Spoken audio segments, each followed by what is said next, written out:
अस्सलामुअलैकुम वरहमतुल्लाहि वबरकातुह। उम्मीद है कि मेरे तमाम अहबाब खैर व आफियत से होंगे। मेरे अजीज़ों प्यारे भाइयों बुज़ुर्गों, इस वक्त में मुझे कोई लंबी बात नहीं करनी। इलेक्शनों के ताल्लुक़ से इस वक्त में आप हजरात को आगाह करना है, उजागर करना है और एक गुनाह से, एक बुराई से बचाना है। आपको हमेशा दुनिया में नहीं रहना, आपको अल्लाह के पास जाना है और ऐसी जगह जाना है खालिदीन फीहा अबदा, जहां हमेशा हमेश रहेंगे। तो इसलिए आप इस वक्त में अपना कदम सोच समझ कर उठाएं। आप दीन इस्लाम के हामी हैं, खादिम हैं, आप रहनुमा हैं, रहबर हैं। आपको खुद ये चाहिए कि आप दीन इस्लाम पर पुख्ता तौर पर अमल करें, चाहे वहां बात भाई भाई की आ जाए, अदलो इंसाफ कायम करे, चाहे वहां बात महल्ला गांव पड़ोस की आ जाए, चाहे जिस तरह की भी बात आए, आपको हक पर रहना है इंशाअल्लाह। तो इस वक्त में मुझे दो चीजों से आगाह करना है। देखिए, एक चीज तो है इलेक्शनों के वक्त में मिठाइयां तकसीम करना, मिठाई बांटना और उसको खाना। दूसरी बात है वोट खरीदने के लिए पैसे देना। ये दो चीजें हो गई। देखिए, कुरान करीम ने हमको ये जरूर आगाह किया है। कुरान करीम में अल्लाह इरशाद फरमाता है, वला तक्तुमुश शहादा वमन यक्तुमहा फइन्नहु आसिमुन क़ल्बु, कि तुम अपनी गवाही न छुपाओ। अगर तुमने ऐसा किया, अपनी गवाही छुपाई, तो तुम गुनहगार होगे। अब इस बात से समझिए कि आप हजरात किसी के पास पहुंचते हैं वोट खरीदने के लिए और आपने उसकी वोट खरीदी, कुछ उसको पैसे दिए, आपने उसकी वोट खरीद ली। अब खरीदने वाले ने रिश्वत दी और जिसने वोट डालना है, वोट देना है, उसने पैसे ले लिए, रिश्वत ले ली। इस रिश्वत के लेने में दोनों गुनहगार हो गए। कुरान ने बताया कि आपको अपनी वोट डालनी है, आपने रिश्वत लेकर यह साबित कर दिया कि जिसको मैं हुक्मरां चुन रहा हूं, अपना रहनुमा, रहबर, बादशाह बना रहा हूं, वो चाहे जालिम हो, जाबिर हो, चाहे वो लोगों के साथ नाइंसाफी करने वाला हो, हक के खिलाफ चलने वाला हो, कुरान और हदीस के खिलाफ हो, मैं उसको वोट डालूंगा।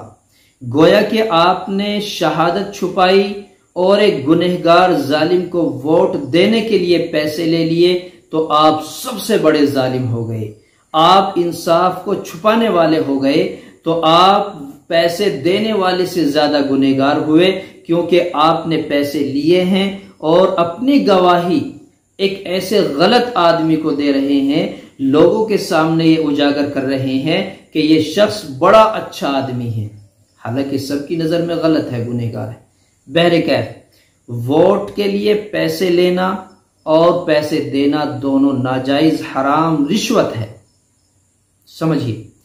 दूसरी बात, हम चलिए खैर, कुछ लोग, कुछ की बात कर रहा हूं मैं, इसमें कुछ ही अच्छे खासे लोग हैं जो बच जाते हैं, वरना अक्सर मुझे खबर मिली है कि इसमें कितने दीनदार लोग ऐसे हैं जो जमात लाइन से लगे हुए हैं और बज़ाहिर अपने आप को अमीर कहला रहे हैं या दीन इस्लाम से जुड़े हैं, किसी भी तरह से माना जाता है, हाजी हैं, नमाजी हैं, दीनदार हैं, वो भी इस चीज में मुलव्विस है, बचे।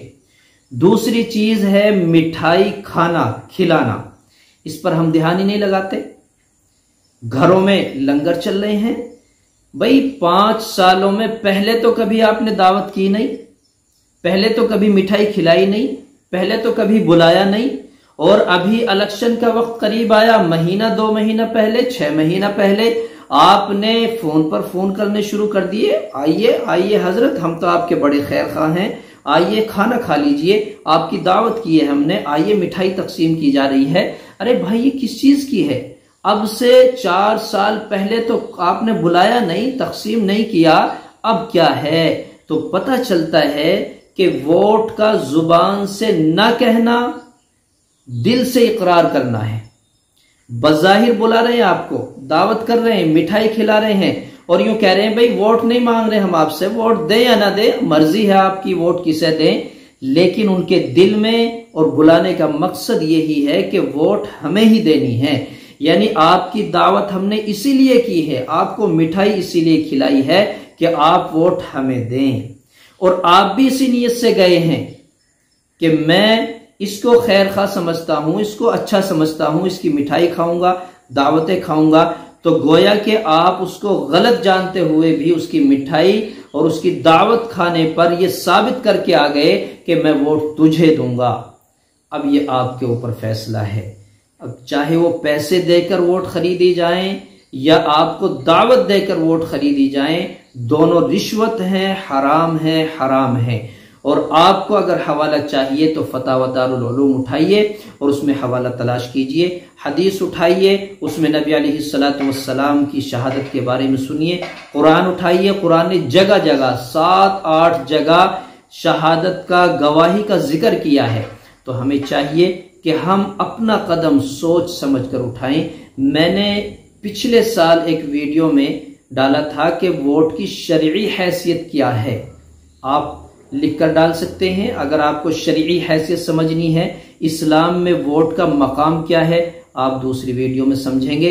इसमें मुझे सिर्फ ये 2 बात बतलानी थी, इन 2 बातों से बचे, न किसी को रिश्वत दें न लें। ये आपके लिए भी, आपकी नस्लों के लिए भी और आपकी आखिरत के लिए भी खसारे वाली बात है। तो इसलिए बचना चाहिए। अल्लाह ताला मुझे भी आपको भी सही समझ की, सही रास्ते की, सही अमल की तौफीक अता फरमाए।